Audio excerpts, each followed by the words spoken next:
বৃহস্পতিবার 14ই মার্চ ছিল আমির খানের 59তম জন্মদিন। এদিন সকাল সকালই মিডিয়ার সঙ্গে কেক কাটেন তিনি। তবে অনেকের মনেই প্রশ্ন, আমিরের জন্মদিনে শাহরুখ আর সালমান কিভাবে শুভেচ্ছা জানালেন।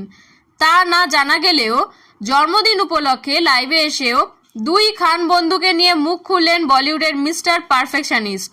সেই সময় তিনি শুধুমাত্র নিজের কাল্ট ক্লাসিক আন্দাজ আপনা আপনার বহুল প্রত্যাশিত সিকুয়েল নিশ্চিত করে ভক্তদের আনন্দিত করেননি। ভবিষ্যতে শাহরুখ খান এবং সালমান খানকে নিয়ে একসঙ্গে কাজ করার ইচ্ছাও প্রকাশ করেন।